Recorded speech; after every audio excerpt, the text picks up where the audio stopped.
Lewis Howes is nice enough to join us tonight. Lewis is I'm going to let him explain exactly what he does, but he's a unique individual, a lifestyle entrepreneur. If you look him up online, you can read that, but he's so much more. But let's welcome Lewis to the podcast. Thanks, man. AJ, man, it's a pleasure. It's I've known about you for a decade now, but we never actually officially met, so it's good to finally meet. It's very weird. The amount of like connections we have, myself and you. I think we're both 31 years old right now. 31. I'll be 32 March 16th. Okay, next January. So I'm a little younger than you. Yep. So both from Ohio, and you said you left in 8th grade, but you grew up probably 5 to 10 minutes from where I'm at right now in Ohio. I'm a little north of Columbus in the Dublin area, and you grew up in Delaware, Ohio, and played football at Capital. And we were even in the same pro day at Ohio State. Same pro day, man. How was that? 10 years ago this week. Yeah, you're right. Ago? It's pro day is coming 2005 is when I was there.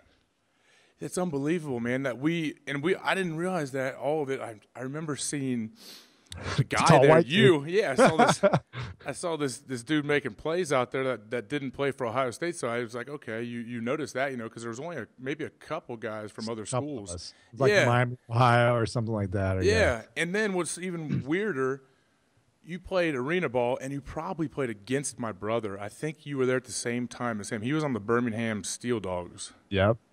Where were you at? Tennessee Valley Vipers. I've seen some awesome videos of you, Lewis. I have a video of me, actually, some clips somewhere. I should try to find it, of like literally juking a guy out in Birmingham, and he lost his shoe, and I catch it and score a touchdown. I should try to find that clip. My brother played quarterback, so it probably wasn't him, unless you're playing DB and he threw a pick to you. But I think you did. Well, I'll have to talk to him and see. Yeah. He's a big fan of yours as well. That's why this is so weird. That's like a theme I seem to have. I keep coming back to on here is like the people I talk to. It's like, how in the world am I talking to these guys? How do I reach out and whatever get guys like you to even come on here? But then at the same time, it's like we ran in the same circles at different times throughout our lives, and it's like, and now we're all weirdly connected. I feel like. Crazy. Aubrey from On It. Exactly, yeah. And that's like, I knew about your involvement with On It, the last of everything, basically. I'd known about you and what you've been doing online for a while now. Really? And then I see you doing stuff with On It. I guess I wasn't paying enough attention. But what's crazy, man, you kind of sound like Aubrey on here, too. I had Aubrey a couple of weeks ago, and I know you guys hang out, so I'm sure you guys have a good time together. Yeah. You're in Austin part of the time, aren't you? I mean, I go down there a few times a year and do different work and events. So how did you first hear about me then? What was the first time I came in here? Besides being the white boy that you didn't know who it was 10 years ago. But with the hands and 0 drop balls in your whole career, probably. You got when you're white and tall and not fast, you got to have something. I know, man. I played tailback my whole life growing up. I can't fumble. I wasn't allowed to fumble. I know that much. Exactly. But I would say I became aware of you probably 2 years ago. I would say I never really put together the whole Ohio connection and all that. That just came about over the last year or so. But I was probably made aware.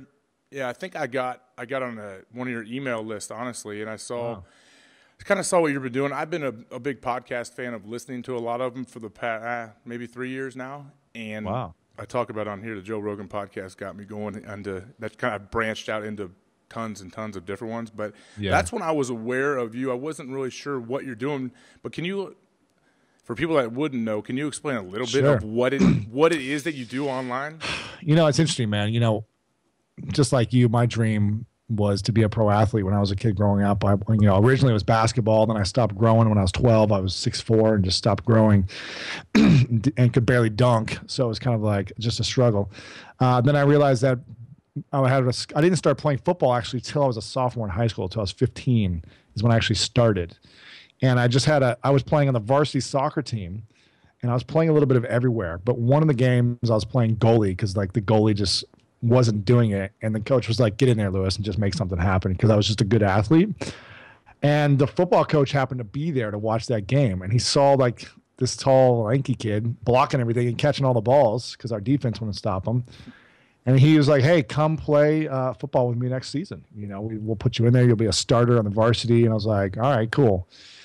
And that's when I started playing football. And I really didn't get great at playing until I was like in college, when I actually started to understand the game, because I really was like a beginner. He would just say, "Go run a fade route, go run the curl, like just get out there." But I had no clue how to break down defenses. I didn't know how to understand any of that stuff. It wasn't until I was a junior year in high school I was like, "Oh, that's how you like read defenses, and that's why they go in a zone." And I was like, I started to understand it. But after football, I played arena football. Again, I was at the pro day with you. My dream was actually play at Ohio State. But I was kind of like this unknown in high school. And I played with a really small school. We had about 32 players on the team. And so you guys were playing Ironman football both ways? I never came off. I punted, I kicked off, extra points, field goals, safety, receiver. I was on the whole time. And so I got to learn a lot through that process because I didn't play the Pee Wee game. But my dream is to be a pro athlete. I went and played arena football because I had a couple NFL looks, but I think I ran like a 4.7 during that pro day. I just ran really slow. And, it didn't matter because I was at like a D3 school. It just didn't matter. And these teams were like, "Yeah, we like you, but there's other guys who played D1 who got the same skills." So I played arena. The goal was to make it to the NFL. I got injured in the first season. My second game playing arena football, got injured, broke my wrist. Then I just played the final 14 games because I didn't want to sit out. I was like, this is my rookie year. I want to make it to the next level. I got to perform. Had surgery at the end of the year because my wrist was pretty messed up.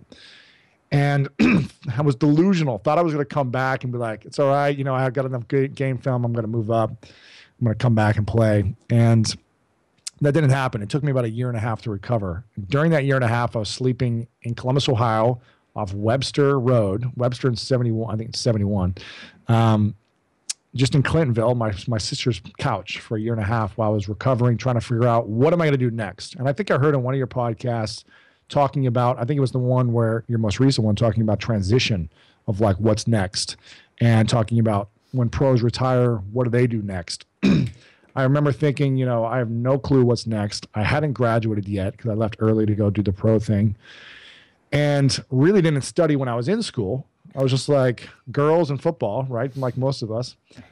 So I was you're a big, strapping, 6'4", handsome dude that can dazzle them on the field, Lewis. And I know you're a big dancer too. Your salsa dances are all over big the salsa internet. dancer. So yeah, of course, believe me, we all understand when you're sitting there. Yeah. So I didn't have a backup plan.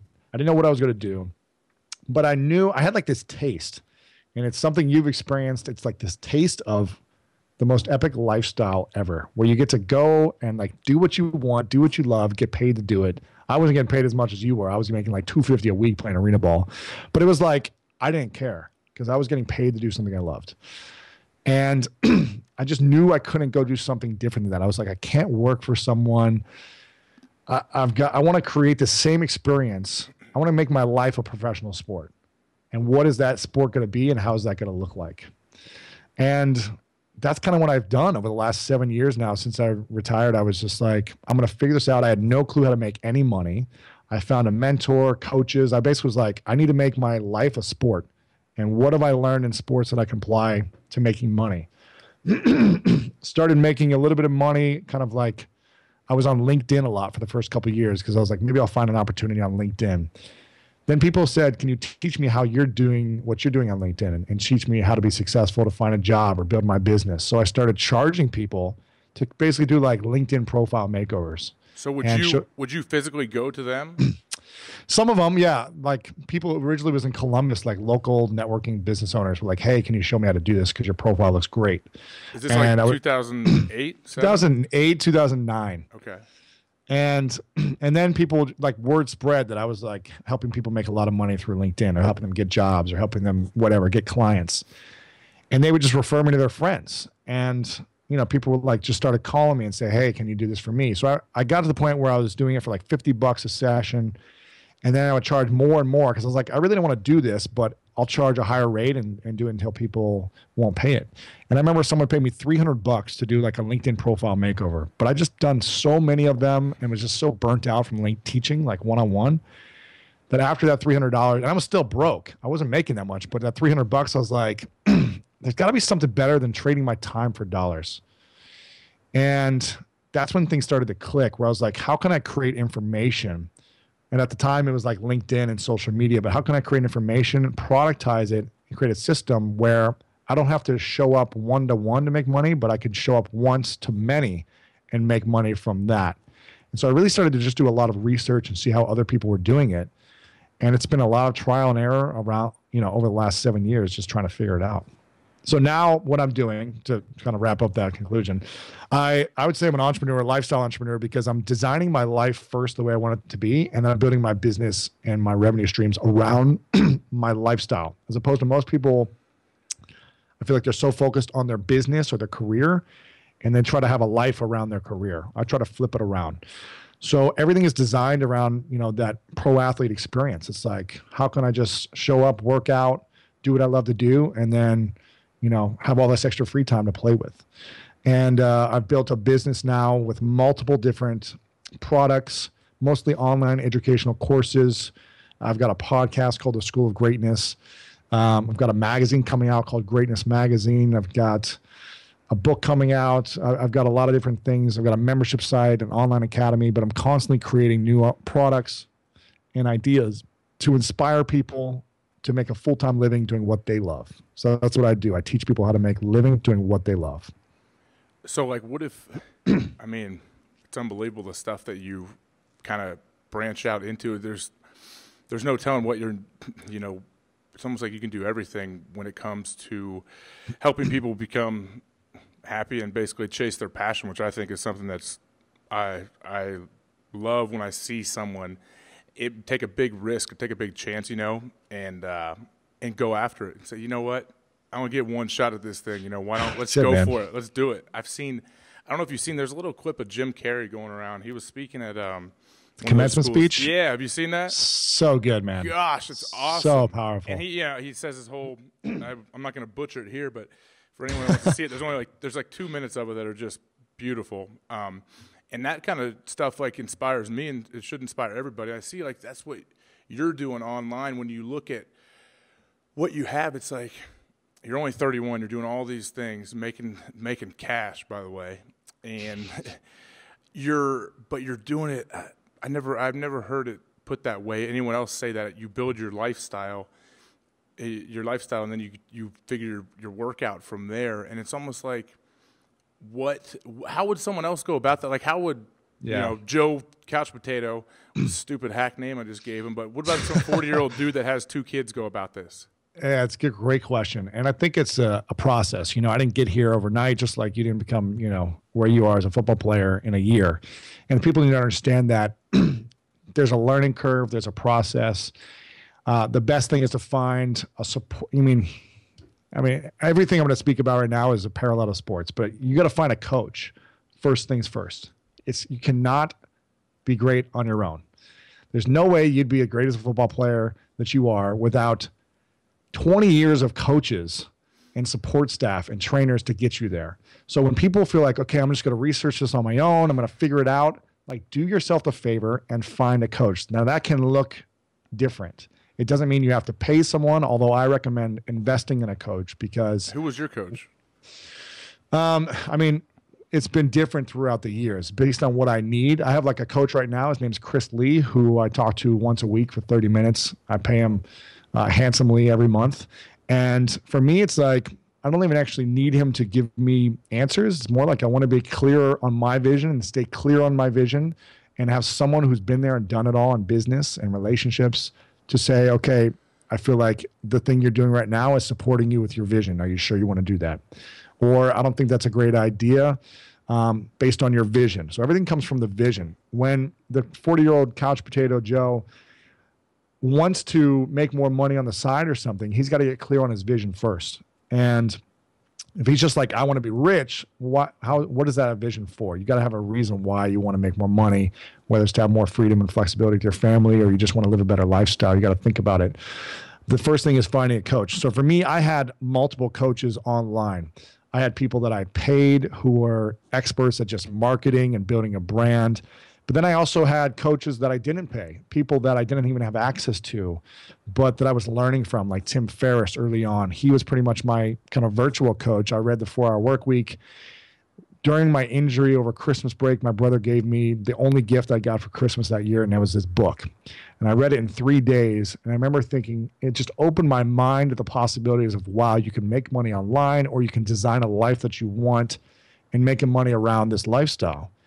And so I researched and read his blog and learned how he did it all and what the experts were doing. And I was constantly learning from them. That's the first thing, is finding the information and finding how to accelerate your learning curve, as opposed to just trying to like figure it all out on your own. Let's figure out this dude that this 40-year-old dude's an accountant. He got a couple kids. He's worried about, he tries to explain to you, oh, come on, Lewis, you have no cares in the world. You have no kids. You live out there, that sweet lifestyle on the beach. You got, you handsome devil, you. Who knows? Beating the girls away with a stick. I'm just this fat dude sitting on my couch who needs to make money. I can't leave my family. Like, how does he take that first step? He doesn't quit his job, obviously, right away, does he? Right. No, I would not quit. I would recommend not quitting your job. But the thing is to figure out why you want it and have a clear vision and finding this coach. The second thing is figuring out, okay, what are my daily habits or my rituals that I can support myself to have more time, or to create the time to then take some action on the side. So you want to think of like, where can I find a couple hours a day to create something or to figure out what it is I'm going to do? There's lots of ways to make money online. There's lots of ways to make money in general. And I am like, I haven't found one thing that someone is passionate about that you can't make money around, that you can't figure out how to make money around it. Because there's so much that's available for us with the internet right now. So many different things you can create, so many different sites, platforms, and I'm constantly testing and tweaking them. But I would say you got to figure out what it is you really want to create, something you love, something you're passionate about, something you feel like you can answer questions and solve people's problems around. So give me an example of what this accountant would want to do, or like what he loves. Let's say he was a big time, he's an accountant, so let's say something with numbers. Say he well, to take a slightly illegal turn, say he's a big time gambler and he wants to find a way to maybe give people tips, on horse racing, games, whatever, like Matthew McConaughey and with Al Pacino. Sure. Let's do this. Let's make it even more relatable, because I think people could speak into this. So let's say you're an accountant, but you love fantasy football. There you go. And fantasy football is like, you can't wait. I've never played fantasy football, so I can't even speak into it. I'm sorry. I played the game, so I was like, I don't understand it. But but there's millions of guys around the country and the world who play fantasy football, right? It's like this, they have ESPN stories on it, right? It's like a huge thing every week. Who's your fantasy picks? It's such a big deal. And there are people who are accountants and like people who just want to have bragging rights every year that are willing to research and learn how to win their bracket or whatever, their group, right? So they can have bragging rights with their 30 dudes in the group all year round or whatever it is. So say you're an accountant and you're really good at fantasy football. Like every year you win, or you're always in the top 2. And it's like, you're the man. And people like come to you for tips and advice, and like you're texting friends like who to choose this week or whatever, who's on your roster. You could make easily 6 figures a year on the side in fantasy football in a lot of ways. You could make money setting up your own tournaments and being like the organizer of these tournaments and getting a cut from everyone. I'm just thinking of ideas off the cuff. You can make money by having a lot of different tournaments that you're investing in and winning them as one option. Another thing is you could start a fantasy football blog and start giving people your picks for the week. Like, hey, I'm 8 out of the last 10 years, I've won. So here are my picks for the week, analyzing and breaking it all down, building a community of people who want your information for free.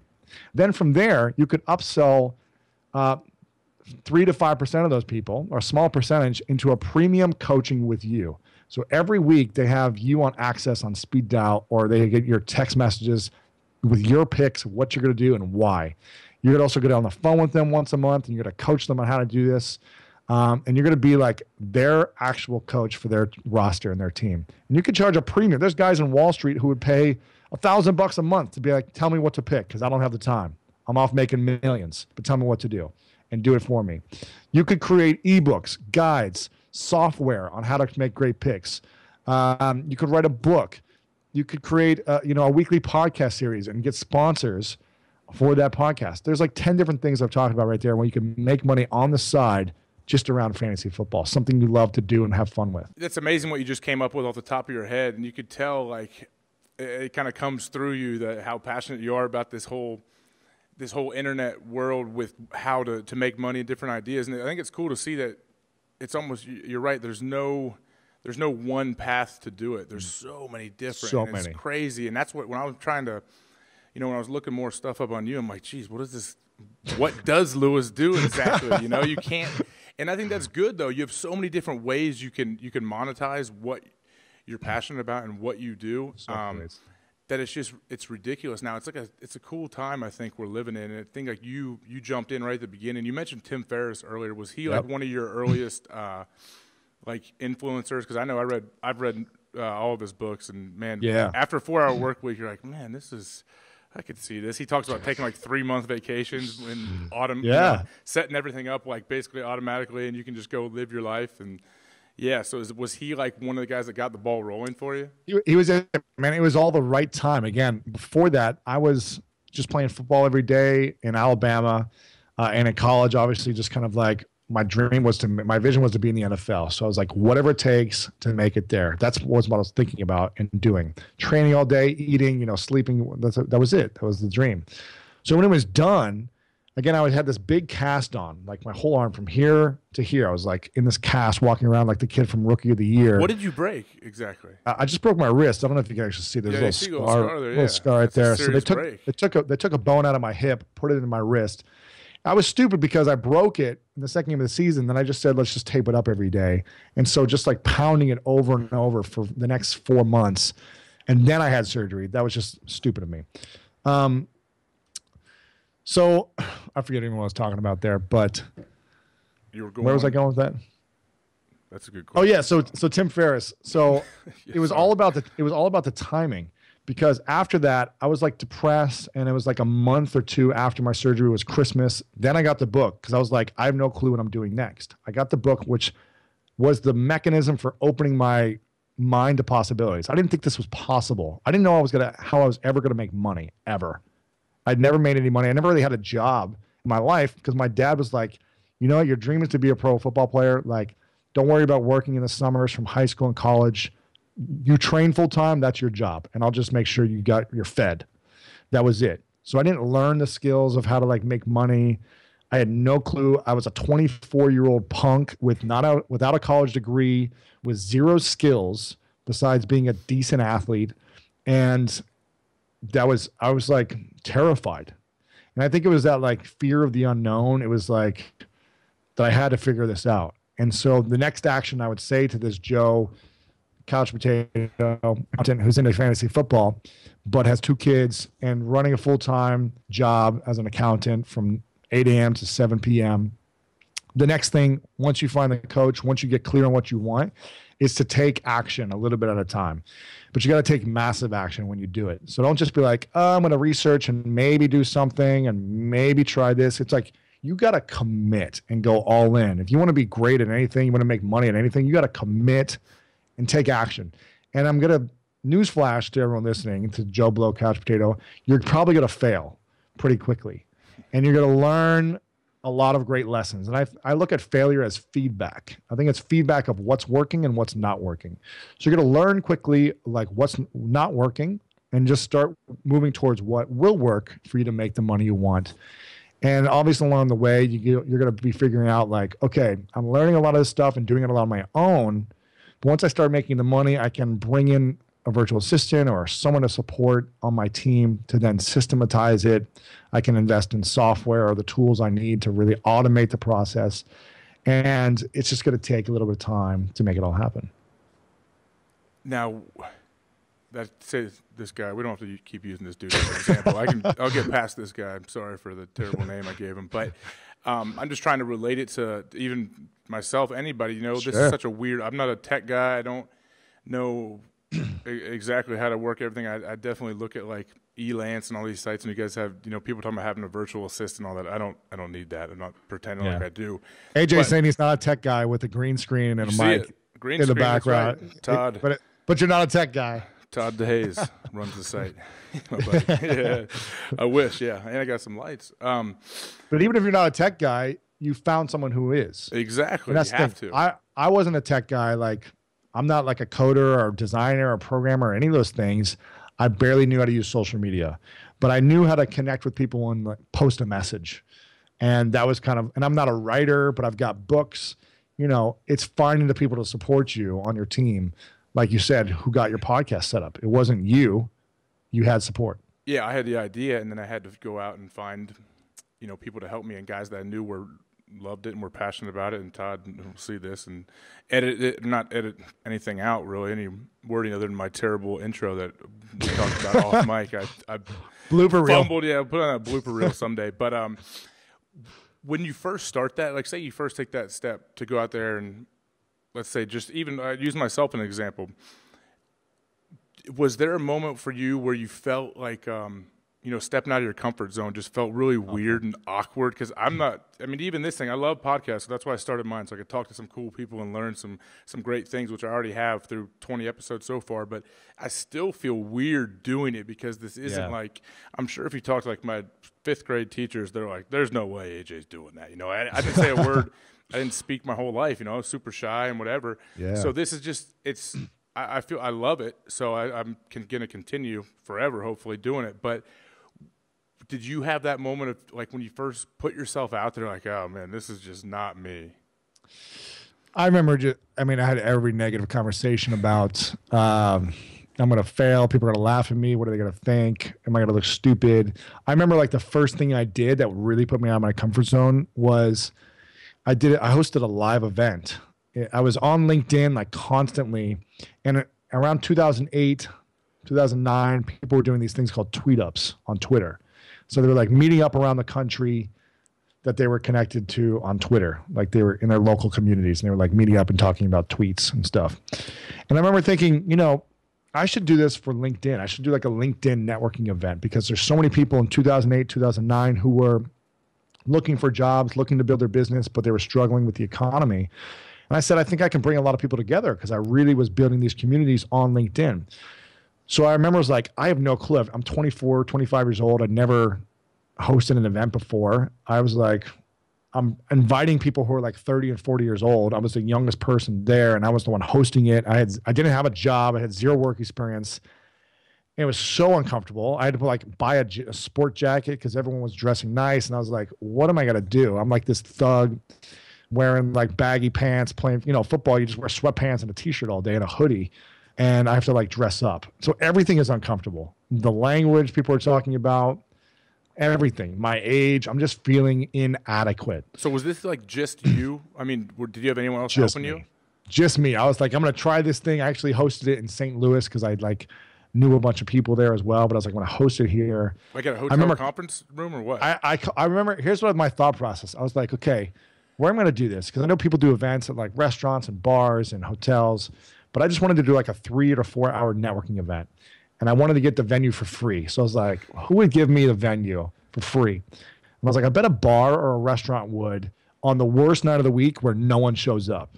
So what is that? Like a Tuesday or Wednesday night maybe for most places? Probably. Because Thursday through the weekend, they're pretty busy. So I started calling bars in this area called the Central West End in St. Louis that I like lived in for a little bit. And I called a few of them and I was like, hey, here's what I'm going to do. I'm going to bring a few hundred people and I want to know what the worst night of the week is for you. And I want to bring these people to help you make a lot of money that night with food and bar sales. And one of these places was like, sure, yeah, you can come on like a Tuesday night. It's like, cool, I'm going to reserve it for these hours. And, you know, I'm not asking for anything, just the space. And people are going to buy a ton of food and drinks. I'll tell them to buy from you guys, this and that. And so I show up and 350 people come.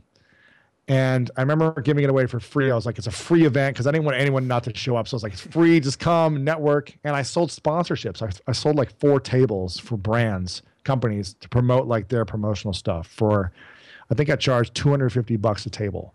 So the night by itself, I made $1,000. and 350 people showed up, and they showed up from me hosting it. I introduced myself to each person. I shook everyone's hand. I asked them what their challenges were. And I was just like connecting people the whole time. I was like, this person needs a salesperson. This person needs a graphic designer. And I was finding them and matching them together. I was like a matchmaker for businesses.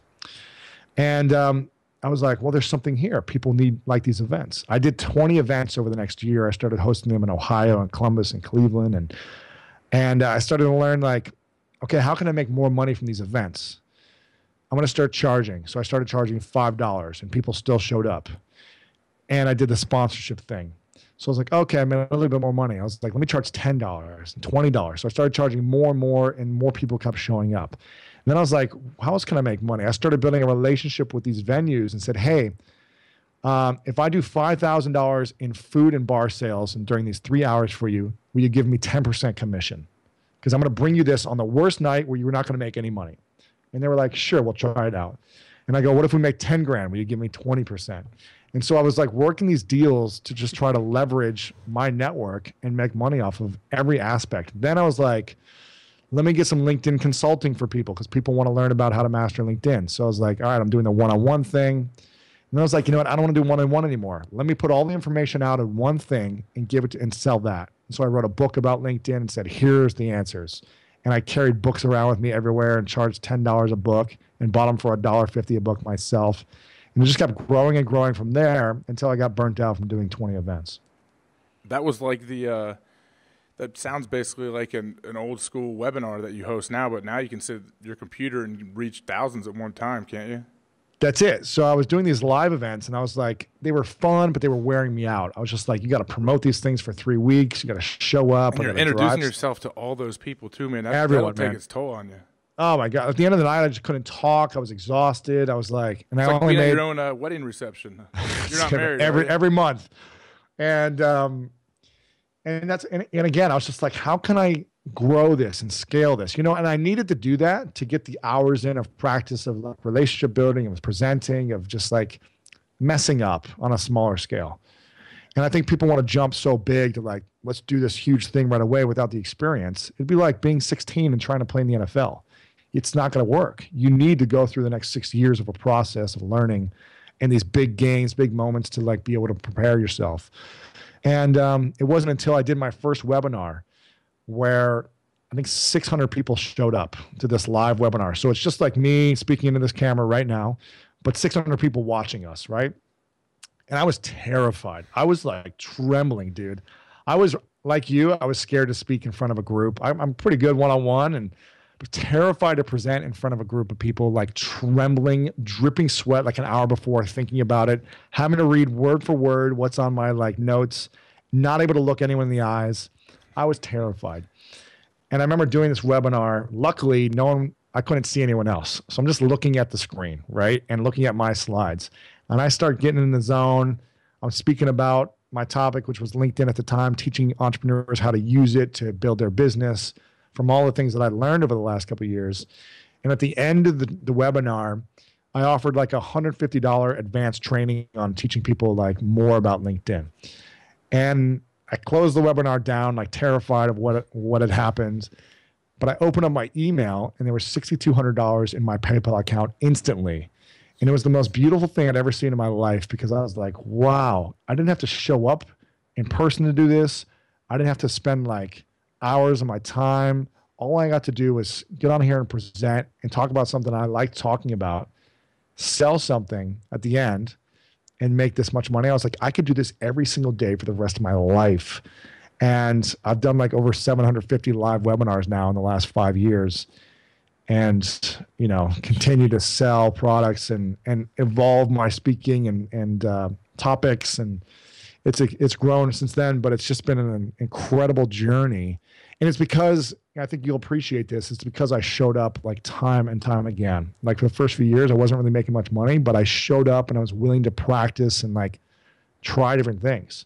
And if we're going back to the Joe Blow accountant who likes fantasy football, you got to show up constantly. You can't just be like, I'm going to try this one thing. And if it doesn't work out, well, it didn't work out. So I'm not going to try again. Like I tried for years before I made any money, and it took time.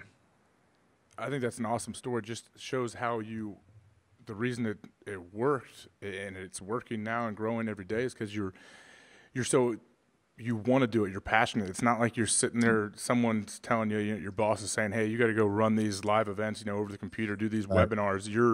You came up with it, you built it. So I'm sure you feel a lot of pride in that. And I think anyone can relate to it. And just going to those webinars, I know you still do them all the time now. So are all your webinars free to join or free to just dial into them? They're all free. Yeah, I do free webinars. I don't charge for any of mine. So I always wonder, so you monetize, but at the end you can offer some kind of, you offer in what, your books or premium membership or what?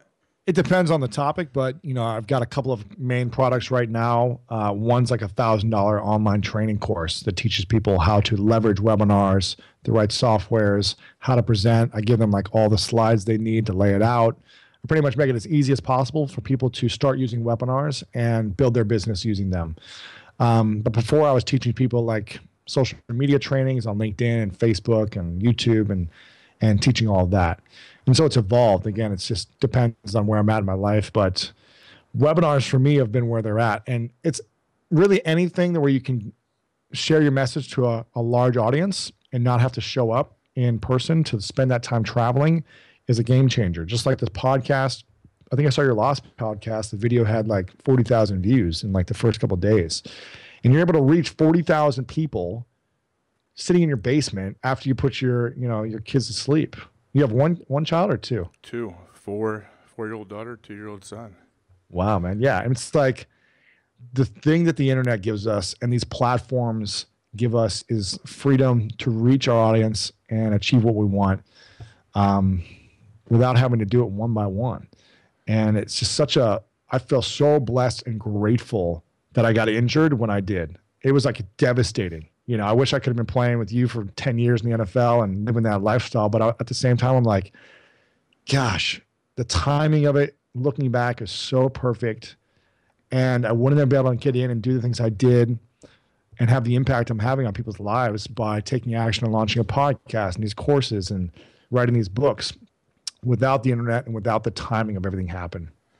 It is one of those things that seems like people always like to tell you the old cliche that, what, I don't know, I even forgot. It all happens for a reason. My bad. Exactly. I guess so. I hate cliches, but that's kind of an example of that. Yeah, your wrist, like you said, devastating, just killed you. Yeah. I remember my senior year in high school, I tore my PCL in our first game. Then I tried to play in the second game.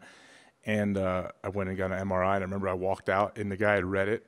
The doctor there could read it, and he just looked at me, and I was like, okay, I'm just good. I just hyperextended my knee or something. I was like, I feel good about this. Tape it up. Just idiot meathead high school guy. And I was committed to Ohio State already, so I'm like, oh, these guys are going to pull my scholarship. And he just looked at me, he's like, how'd you do that? And he was like all like depressed, and I was like, you got to be. I still remember looking at him saying that, and I lost my mind in the car, I was like, I thought he was wrong. I wanted to challenge everything about his schooling, whatever. But had to get some Show surgery. me your certificate. Yeah, had to get some surgery, missed some games, and I never missed a game in my life. Never missed a practice, and it was so weird. Oh, it was brutal, man. Couldn't even handle it. Senior year? Yeah, senior year. So I remember feeling like I can't be happy anywhere I go because of this. Like if I smile when I'm at home or something, and then it doesn't mean anything, my football doesn't mean enough to me or something weird. I had like this weird feeling about all of that, but it was great, man. Through that, met an unbelievable physical therapist, so I'm the godfather to one of his sons, great family friends, still work with him, still see him all the time. He lives in Ohio, and then just learned how to take care of my body actually from stuff like that, because when you get hurt, you know what like the prehab you can do, so you hopefully don't have to get hurt again. Yes, and the chances, just give yourself the best chance to stay on the field. So yeah, it's cool to look at when you look back at your life. I don't regret when bad things happen. My wife was saying something to me about some stupid situation I had to deal with. I forget whenever it was at football a couple years ago, and she's like, I was thinking about that today, and it like made her sad. She's like, it just made me sad thinking that you didn't get to or you weren't at that moment, you didn't get to live like your dream, you know, a football, or just like a tiny little thing that I don't know if I wasn't in the game or something. She like thought I was like sad. I'm like sad on the sidelines. I was like, honestly, I thank you for supporting me. Thank you for caring. But I'm very happy stuff like that happens because I think it makes us all stronger. It makes you feel, it makes everything so much better when things turn around and start going the right way. And if you keep your head down and keep chugging, things do turn around for everybody, I think.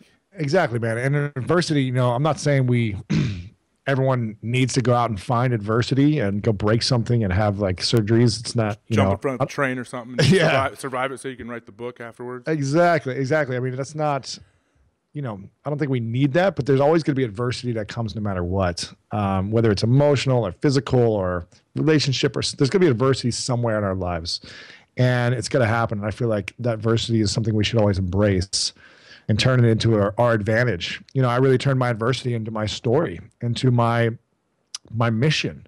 Like, I really wanted to be a pro athlete to inspire other people through me making it and me being like my expression on the field. And now I realize, like, you know what? I was good at that, but I'm actually better at inspiring people in other ways. And it doesn't have to look a certain way. It can be other options.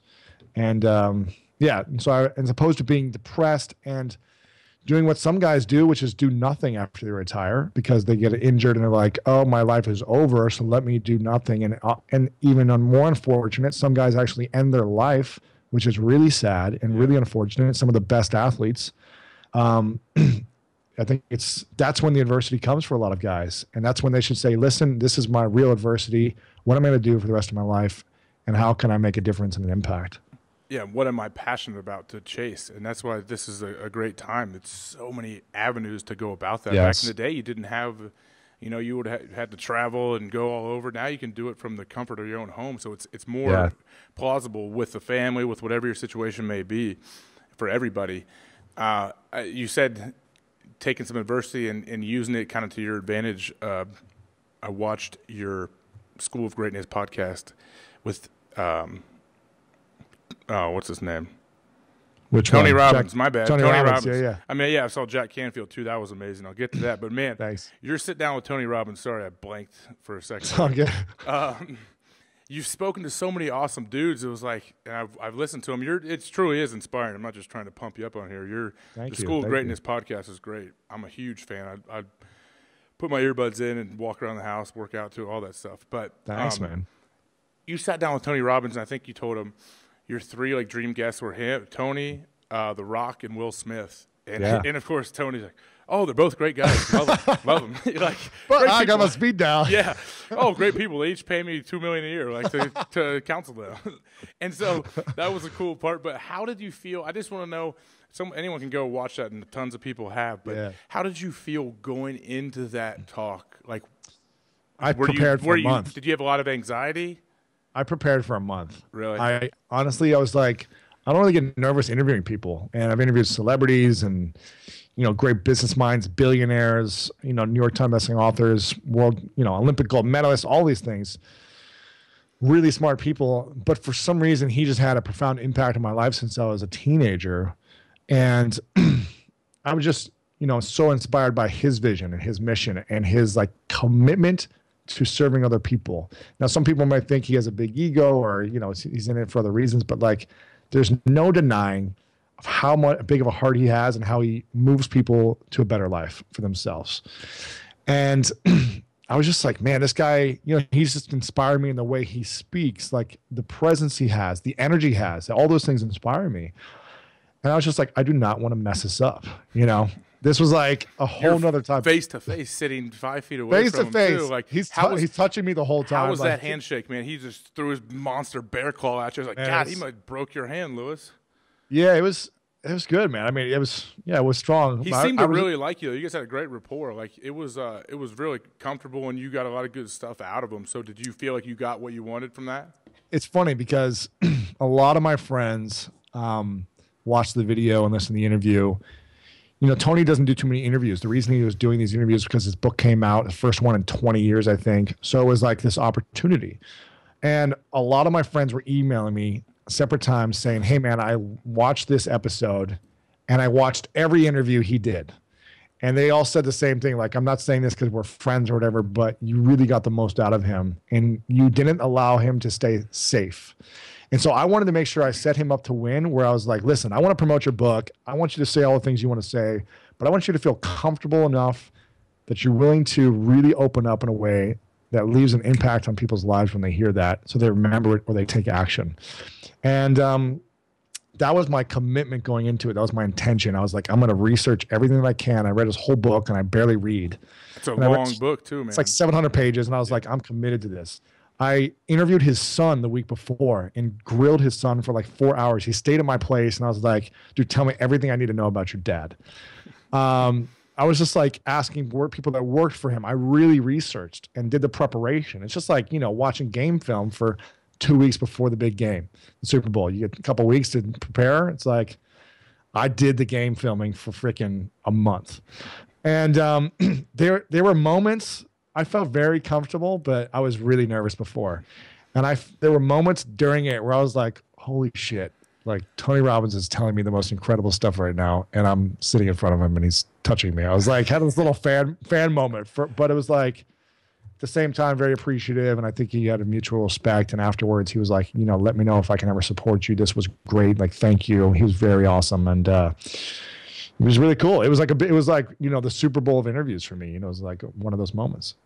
Well, it as a fan watching it, it came off just as any normal run-of-the-mill interview for you. How you handled yourself, and also your Jack Canfield one that he wrote, the old Chicken Soup for the Soul, right?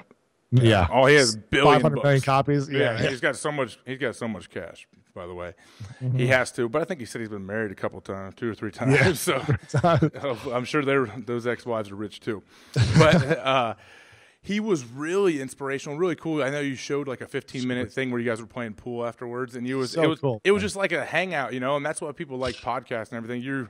You posted it, but he said some really cool, like, inspirational things to you, and I was impressed with how he talked about, like, how he structures his life, where it seems like he's really happy, he's having a great time, he's following what he's passionate about, but then he, like, makes time for every little segment of what he needs, like, when's the best time for me to think and be creative, and the only way for me to do that is if I have the right amount of time with my wife and my kids, and be like, he was all about balance. I felt like, and that's something that balance is something that's tough to have, for sure, especially when you're passionate and you're going after something. Do you think what was the best thing you took out of, what's the best thing you took out of Tony Robbins and Jack's interview? Because I took a lot out of those, man. I'm out there scribbling notes as I'm sitting at my desk watching this, just because I was like, this is awesome, man. These dudes, they were like on a different planet. It was weird. It's another level. Yeah, I mean, I think the biggest thing from Jack, I mean, it's hard to remember everything from all my guests, but the biggest thing I took away from Jack was he really talked about gratitude as well, the importance of gratitude. And that's something I've been practicing a lot in my life, more and more over the last few years. And even in my adversity, it's like, okay, how can I be grateful for the adversity when I'm in it, when it sucks and it's miserable and there's no end in sight? How can I be grateful for this? And what are the lessons I can learn from it? I think what I learned from Jack was like, don't take everything so seriously. I don't think he actually said that, but he was just like, his demeanor was relaxed and calm. And very calm and very comfortable. And he's had a lot of adversity. He's had divorces. He's had people screw him over in business. And, the first 20 years of his career, he wasn't successful. It took time, or however long it took, until he wrote Chicken Soup for the Soul. And then it kind of blew up from there. But really coming from a place of gratitude, he talked a lot about meditation. And all these great minds talk about grounding yourself. Tony talked about priming yourself, having a ritual where you ground yourself and you set your intention for the day. And there's no accident that all these successful people that I interview at the highest level, at Tony Robbins level, do some type of meditational grounding intention process or ritual. And, we do this even in football. It's like we ground ourselves before the game. We have our headphones on. We're mentally preparing, we're getting ready, and then we have our rituals, like when we're taping up and putting we're shooting up everything. And so there's no accident that people in a successful level, whatever they do, meditate, ground themselves, mentally prepare, and have a ritual. That's what I learned from both of them. Yeah, I think Jack honestly did say something about relax and enjoy it when you asked him something like, "Well, if you could go back and talk to your 25-year-old self, what kind of advice would you give yourself?" And I think he said, like, relax, smile, enjoy the ride. It's not that big a deal. Like, I think, Exactly. and that was cool to see that, because I think he said he was 70, maybe. I didn't. It looks 70 good. years old, man. Man, he looks good. Really good. Man, cash will make you stay young, won't it? Exactly. No, he didn't look like he had any work or anything. I wasn't implying that. No. Jack, if you somehow come across this. Yeah. Yeah, that was something that I see. That's like it's a theme in the School of Greatness podcast. Why do you think you're so curious about guys' rituals and what they do, like right when they wake up and when they go to bed? Because our actions determine our results. And when people are achieving high results in life, and I aspire to be like that in my life, I want to know exactly how they think and exact actions they take to see what I can use to apply in my rituals, because it doesn't happen on accident. We don't write a New York Times bestselling book. We don't just make it to the NFL. We don't just make $100 million deals or consult for $1 million a person. It just didn't happen by accident. Greatness, success, these extraordinary results just don't happen. So what are the actions and the mental thought process that needs to go in order to make those results? That's what I'm so curious about. And some people don't even know what it is that they have. So that's why it's my job to pull out of them and then get what I need to be like, okay, that's what it was. Maybe you don't know why you're successful, but there's things you're doing that leaves clues. And I think Tony Robbins said, like, success leaves clues. And that's why the podcast for me, it's like, how can I find the clues to achieve great results? I like that. That was one of the things that when I'm watching you always come to the thing, the routines and do they meditate in the morning? What do they do before you go to bed? And it's really cool because just every guy, there's almost like I feel like there's like a theme that runs throughout all those guys. They don't do the same thing, but they all have some little similar shreds of thing that they do together. Right? They're all doing, yeah. And it's whatever they want to call it, TM, whatever they're getting up. And Tony, I know you got that kind of money. He's got a cryo chamber or whatever, so he can prime himself. I got to prime myself with my face in the cold sink. I can't sit and have an ice tub, couple $100,000 cryo chamber in my room in one of my 10 houses like he has. But that dude works for it, man. His passion, it rubs off on everybody. But they all do have like a weird thread that runs through all of them, where it's like there's little bits and pieces that they all kind of take from each other almost, I think. It's true, man. And there's a reason. Like, yeah, you're right. No one stumbles. You don't stumble upon that. Like how many years they've been killing it, really. Exactly. Yeah. And when we're playing high school, we're in high school growing up, middle school, high school, like the things I remember was asking the guys who had the 35, 40-inch verticals, who ran the 4.4. It was like, how are you doing this? They say I was born like that, buddy. A lot of them are born that way. Football. Sports, exactly. Sports in general, but yeah. Exactly. A lot of them are born that way, but there were some times over like a summer where a kid would come back and you're like, dude, how did you just do that? Like, you couldn't dunk last year. Now you can. Like, what? And so it's like, I always remember like asking and researching online. Air Alert 2 was big back then. I don't know if you remember Air Alert 2. Did you have the jump shoes? I had the jump shoes. The jump shoes and Air Alert 2 combined. And the jump machine, dude, with the freaking fans jumping up. And I was doing Accelerate Ohio. I don't know if you were doing that. Yeah, I know Accelerate Ohio. Dude, it was like the super treadmills, like anything I could do. I was like, I just need a 4.4. I'll be in the NFL if I run a 4.4. And that was it. It was like figuring out how to design, like hacking my body so that I could achieve those results. So but I just was too light. That's cool, man. That's how you do. That's what you're doing now. I feel like, how do I get to where I want to be? And it doesn't matter. There's no template now. That's what's awesome. I think there's no template. I find myself thinking the same thing where so like when I hear guys like you or different people, I don't know your routines or rituals every morning, but when I hear these guys like, well, at first I wake up and I have I do TM for 45 minutes, and then I focus on my breath, and then I write down that I want to be Zen today, and I'm going to show gratitude to everybody. And I'm like, all right, buddy. Yeah. I mean, a lot. I understand that's amazing if you can do that, but I was like, That's going to be tough for me to wake up Sure. extra early and do all that. So I'm like, how can I take a little bit of that and cater it to my life and how I think that I could actually stick with it, you know? And Yeah, that's exactly. what I take when I see a guy like you interviewing them. And do you take a little bit from all those guys and of their I success stories? Yeah, some things I take, and other things I'm just like, okay, that's interesting to observe. I mean, I think of a guy, Eric Thomas. I don't know if you know who that guy is. I've had him Motivational on. speaker, yeah. He's super inspiring. Gets like, I don't know, 50 million views on his YouTube show and stuff like that. If you But gotta breathe, if you want to live more than you want to breathe, or whatever, you know, walking into an ocean. I know. Yeah, exactly. It's a great little story. I mean, it's all like the voice, his like messages on every motivational video there is. It's like on YouTube. His stage presence is great. It's powerful, yeah. And I asked him his rituals. He was like, I wake up at 3 a.m. every single morning and I work for 3 hours before anyone else is awake. And I get the biggest things done before everyone else even wakes up. And I go, that's really powerful. That's unrealistic for my life. But what are some ways that I could wake up maybe a little, like 30 minutes earlier to meditate more or to write down a list of like my intentions for the day? So I look at, and Tony's like an extremist as well. He's like, I jump in an ice tub for this long and then I go back and forth and then I do this breathing thing. And I'm like, you know, he's very intense. And I'm like, okay, cool.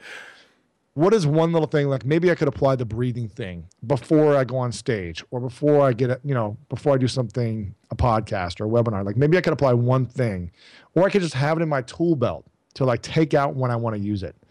And it doesn't have to look the same way, but I wanted to make sure it works for me. So it's just a matter of like trying things. For me, it's like the more I can learn and like apply and try different things, it's like the more I'm fluent in different languages. And the more languages I can speak, the more I'm able to communicate to more people in the world. So right now I only speak English as a verbal language, but I can communicate non-verbally to everyone in the world and connect still. I can communicate through people that salsa dance that don't speak English because I know how to salsa dance. So it's like picking up new skills every time so that I can have a bigger impact and serve more people. That's interesting, man. That's great. It's like you said, I like the analogy, you know, it's your tool belt. You have it in there and it might not be for 5 or 6 years or something, but you're going to come to, there's going to be a point in your life when you're going to draw back on one of those little things that you learned from somebody. So yeah, and everything excited. I've done over 140 something interviews with these individuals, and I don't remember a lot of the things that people say. Like I'd have to go back and I could be like, okay, yeah, I remember that, but it's just not like instantly on the top of my head. And I like have all the tools, but I feel like by being around it, by experiencing their energy and listening to it, like I somehow pick it up. And even if I can't recall it, maybe I do it. In either way, it's still effective. For sure. It's like where you write stuff down. Like I'm big on writing things down. Like I love to have journals and little mini notebooks. I'm obsessed with like school supplies. It's so weird. That's why my 4-year-old daughter and I go to Walgreens at night. You're like stealing it from her. Oh yeah. Well, we'll go to Walgreens to get milk for my son. He's 2 and he drinks like a gallon of whole milk a day already. Oh man. He's a monster. But my daughter and I we'll be in the school supply aisle for like 20 minutes. And she's like, Dad, can I get a new pen and a new Dora book? And I'm like, yeah, of course you can. Here, we each get to pick out a couple, and I'll come back with like 4 different size notebooks. I want to have one everywhere I go, like a pocket size, a mid, and I just enjoy writing things down. I think I remember it. Like if I'm taking notes on something, like say I take notes when you have Tony Robbins and Jack Canfield, I'm just writing down like bullet points of what I like or things that they do. I'll put them into my phone too, so I have them like locked in forever, really. But I'll write them down, even if I don't come back to it and look at it. It's there. I feel like if I've gotten it down on paper, it sticks with me. That's just kind of how I learn, and I've learned that basically from football meetings. You know, this is how I can learn the scheme and what we're doing. I need to put it down on the physical paper. I can't sit there and type it into an iPad or whatever. Sure. But that's just me being old, to tell you the truth. But I know how that works for me. And I think when I was younger, that's why school sucked for me, because they wanted to mold you to learn exactly. This is how you learn. I'm going to stand up in front of you and I'm going to lecture to you for an hour, and you need to just absorb it and then go home and have 5 hours of homework. I didn't do that very well. I was horrible too, man. Yeah, you think about that. How you got someone lecturing at you for an hour. I'm going to be dozing off. I'm sorry. Yeah. Especially when I was 14, 15. Like, come on. Exactly. I was You're thinking about girls and football. Yeah, I was in no place. I'm like, all right, sixth period. I can go to the weight room. I can get an hour lift before practice. And then after practice, I can go bench for another 2 hours. Like, just stupid. Exactly. Stupid. Ohio high school football. I got a couple more for you, but I wanted to turn the tables quick for you. I watched you interview Scooter Braun, which was great. Another good one for you. But you asked him, you don't have to answer if you don't want to, but you asked him, you said, what's the one thing about yourself that you don't want other people knowing about yourself? You asked Scooter that. And I think the question I asked him was, what's the one thing about you that you've done that no one else knows that you're proud of? Or something like that. You followed up with that. Is that what you asked? Yeah, well, you asked him the one thing. You said, what is the scariest thing about you that you don't want people to know? And then you followed up with that you're proud of too, like visiting sick kids or whatever. Interesting. Okay, so what's the question for me then? Okay, so let's just say scary thing or in a roundabout. Well, we'll go scary thing first because everyone loves a car wreck. No one cares about us giving to charity. You know that. So the scariest thing about me that I don't want other people to know. Yeah. You came up with the question for Scooter, and I was like, "Yep." I wrote it down. I was like, "This is great. I want to know this."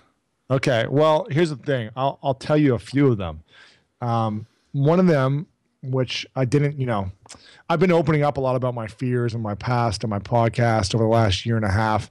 So it's not something I'm afraid to share anymore necessarily, but I'll just, let you know that for years I was like ashamed of things that happened to me when I was a kid, and I didn't want people to know. I was sexually abused by another man when I was 5. And, a couple of years ago, I would have been terrified if anyone would have heard that or anyone would have known that about me because I was just so ashamed of it. And I think for me, what I'm scared of now that I don't want people to know about is probably, that's a great question. I feel like I'm so open a lot of the time, and I'm just like, up with it. Obviously, it's a good question. No, it's a great question, man.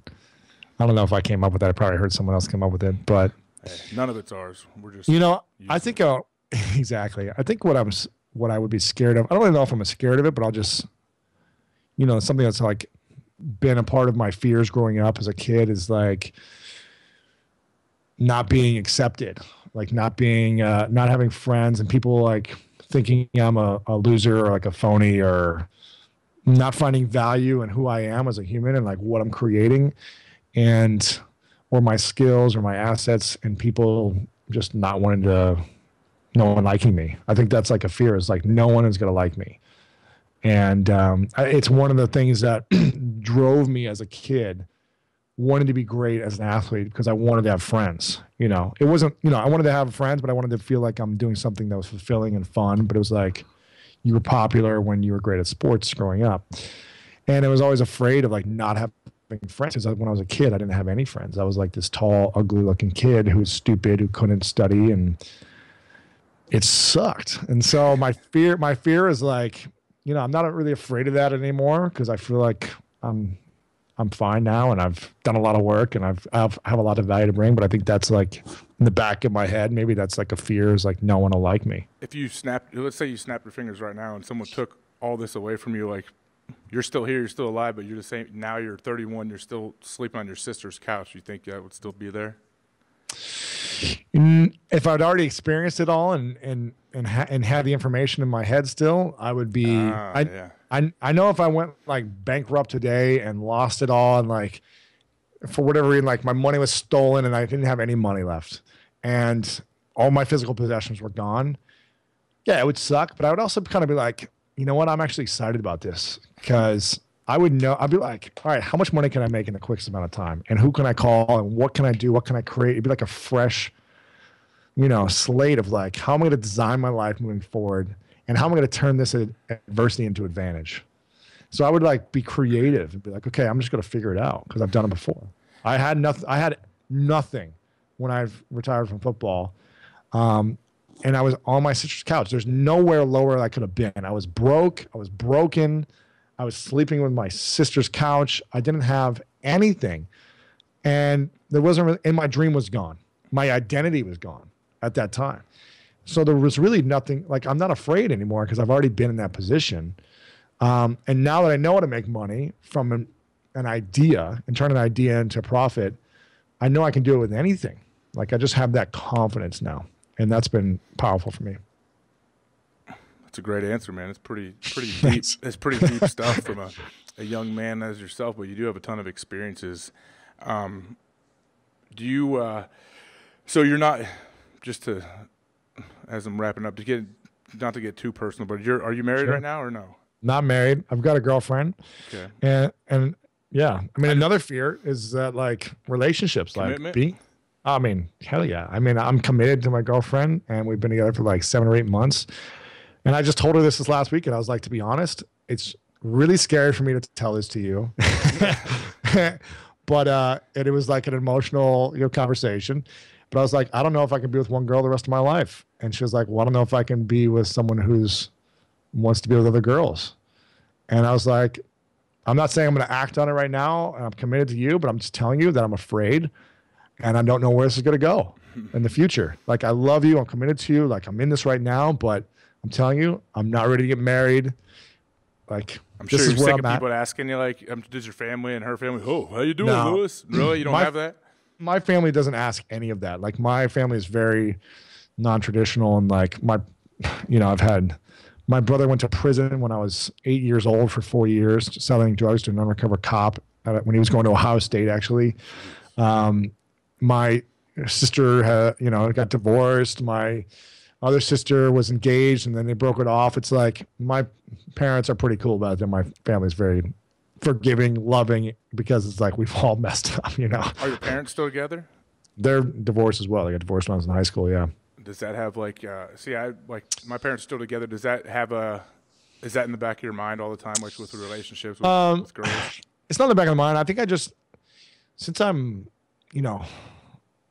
really good at questions and asking questions, and I question everything all the time. Like, I'm always, because sometimes when I think I know the answer, when I think there's like a matter of fact in the world, something dispels that myth or that fact. So I'm just like, I like to question everything. Like, if I lost my arm, maybe I could grow it back fully and have a full arm.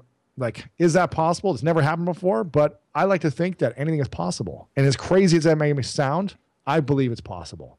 And so I like to come from a place that anything is possible. We can design the life the way we want it to be. We can have whatever we want if we are creative enough and we are imaginative enough on how to make it happen. So in relationships, it might have a subconscious effect on me that they're divorced or whatever, that I'm afraid of commitment or being married because I don't want it to end up like that. I don't think that is. I think it's just more like, I like experiences. I like experiences. I don't know if I'm able to be with one woman for the rest of my life. That's like it's a fear of mine. It's a conversation. It doesn't matter how much I love my girl right now. It's like, I'm in love with her. She's awesome. But it's like, I told her this comes up for me from time to time. And I want to be honest with you, as opposed to act like it's not a big deal and act like you're the only thing I think about. And it's not like I think about other girls. It's just like the idea of it in the future, She must be a good girl if she's still hanging around, though, man, because that would crush some girls, I think. Right? I mean, she was definitely hurt. I mean, it's not like I'm doing it. So it's just more like, it's like, listen, I love you, and here's where I'm at. Are you open to an untraditional relationship in the future? I'm not sure how that looks, but are you open to this if I wanted to explore it? And she was like, no. So I'm like, okay, well, I'm just telling you, here's where I'm at. It's not, I don't want to do anything. And don't have to worry about anything right now. I'm just letting you know. This is the idea. This is what I want. It's like out there, you don't know what's going to be. I guess I don't. Maybe in 6 months, I'm like, let's get married and I'm good. But this is just like, and I think it's, for me, I'm committing to myself this year to have scary conversations. And I think a lot of people don't speak up on what they're feeling, what they want, what their desires, whether they want it, like, just having the conversation and allowing myself to say, here's something I think I'm going to want in the future. Just being able to say it and her to receive it. She wasn't happy with it, but her to be able to take it and then to come to a resolution. And then we were fine within 20 minutes. It was like, you know what? I actually don't need it right now, because at least I'm able to express it and not feel like you're going to hate me for having certain wants or like certain ideas. And I think for me, I'm like this year, like people who are on my team, my employees, I'm having uncomfortable conversations. When something comes up, I want to have those scary conversations as fast as possible, as opposed to, I'm not going to worry about it, or I'm just going to let it not bug me. And then it just keeps bugging me over and over again and builds up. So the buildup is always way worse than the actual situation. Right? I'm guilty of that. Like, because then you get mad. Because then you get mad about something irrelevant, and it comes up because you're really pissed about something 6 months ago, right? Exactly, man. That's how it is. Relationships. I got so lucky. How long you been married for? Not to make it about myself. 9 years. Wow. I got married young, man. I wasn't planning on it. Met my wife right towards the end, right in my last year of college, and she wasn't trying to get married. She was living in L.A., going to school at Cal State L.A. I was at Ohio State, and we kind of ran into each other. She was in town visiting her family my sophomore year, literally for like 5 hours one night. I just saw her. Didn't do anything for all you people out there that think we did. We were out in a huge group together, and then she came up to me. She was back in town visiting friends. We had mutual friends. Boom. I saw her. I was just like I still joke about it with her. Like threw my vodka water I was drinking at the bar, sitting there just staring at her. I was like, I remember her skirt she was wearing, man. Like I remember it all. And then, wow. Obviously, people have they're attracted to people. That's not something new, but I knew something was different. You know, I was like, yeah. It just felt weird, you know. And it wasn't like that third grade feeling, like, you know, and people get obsessed with girls in third grade or something. And so I didn't stop. I just kept bombarding her until she would talk to me, and that whole situation. Then I didn't tell anybody, got a ring, boom, got engaged. And I was like, we were in the car driving somewhere, and she's like, so do you tell what your parents and everybody think? I was like, what? I didn't tell anybody. What are you talking about? No one knows I was doing this. She's like, well, let's call them. I'm like, no, I don't want to. Why? They'll find out. They'll figure it out. And then, so she's good. She's really good for me. And then I've said on here, I think before, I think I said to Aubrey actually on his podcast, that if I thought of, I was like, man, if your wedding day, when people say my wedding day is the greatest day of your life, I was like, I feel bad for you, man. Your life sucks. Yeah. Because your wedding day is cool, man. It is. It's awesome. It's a great day. But mine's getting better every day since then. It's steadily getting better. Obviously, there's ups and downs. You have stupid, you know, things happen. It's a relationship, but you learn how to live together, how to work it out, and it's the best, man. It's awesome. I'm not just pumping her up. Yeah. My wife's not going to watch this. She could never sit through something over an hour long that I do. She knows I love it, but it's like it's weird. Yeah, it's like it gets better and better with time. So that's great. But every guy's different, and you got to find the right girl. I got super lucky. I got engaged very quickly to her, and she could have been a huge turd and want to take all my money and be, you know, bang every dude on the team but me. So I don't know. I got lucky. That's great, man. I got really lucky. What's her name? Her name's Laura. Do you know her brother's Brady Quinn? That's right. I was like, we had a weird thing because I remember. This is right. I remember watching the game where she had like a split jersey. Oh.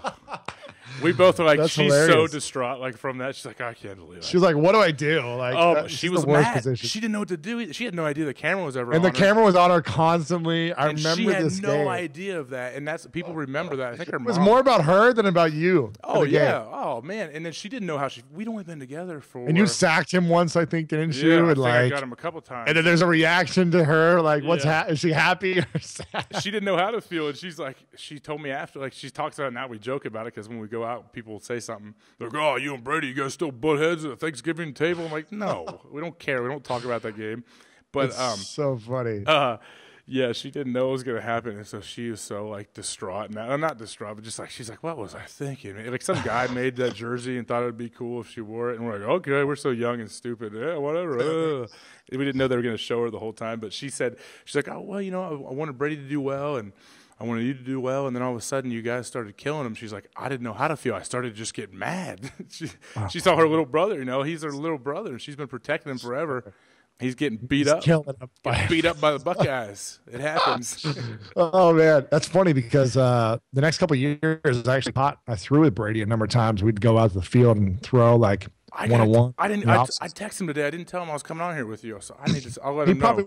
He probably wouldn't remember me. It was like 8 years ago, but he might. He'll remember those hands, Lewis. He'll remember. He'll remember you didn't drop the ball.